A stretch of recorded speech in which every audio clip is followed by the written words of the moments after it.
look at our dolphins' bodies, I would like to answer that question we get asked all the time. How do you train the dolphins to do all those amazing behaviors? So to answer that question, I'm actually going to break down a behavior for all of you guys called a tail walk. Now, the final product behavior, we're going to put the dolphin down about 80% of his body up and out of the water, moving either a forwards or a backwards direction, depending on which way we ask the dolphin to move.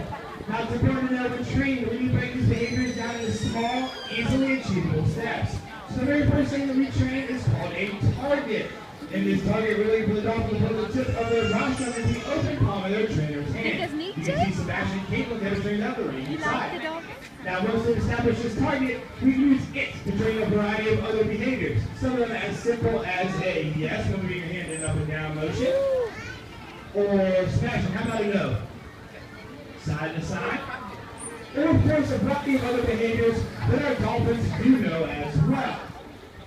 Now, for this tail walk behavior, the next step would be to continue to raise that target hand higher and higher each time, and asking the dolphin to continue to touch it as we move our hand higher.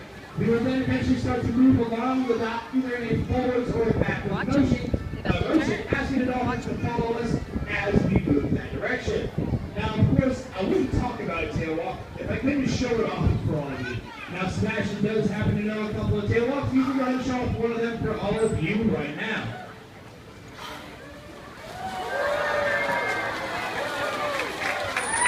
Sebastian is very impressive. Oh, the tail walk. Excellent work by Sebastian.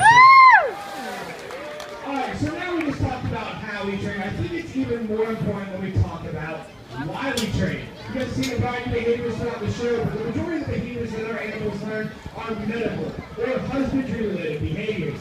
Now, to further look into this, I'm going to bring down a very lucky member from the audience, so I'd like everyone to please make a nice, big, warm welcome for Claire this morning.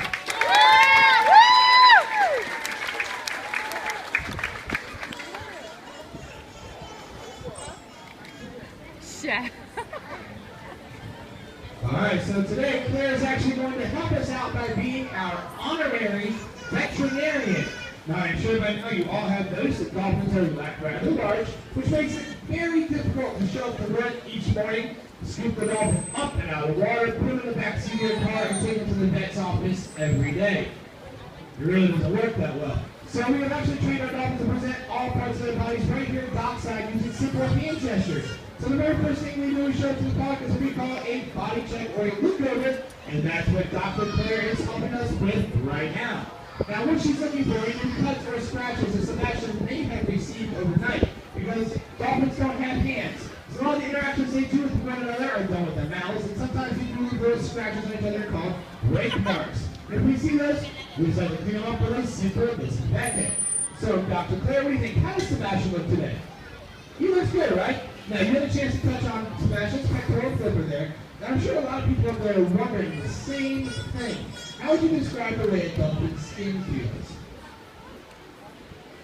Kind of smooth and slippery. I think that's a great description. Dolphin's skin is very smooth, and that's because they're actually able to exfoliate their outer layer skin every 2 hours.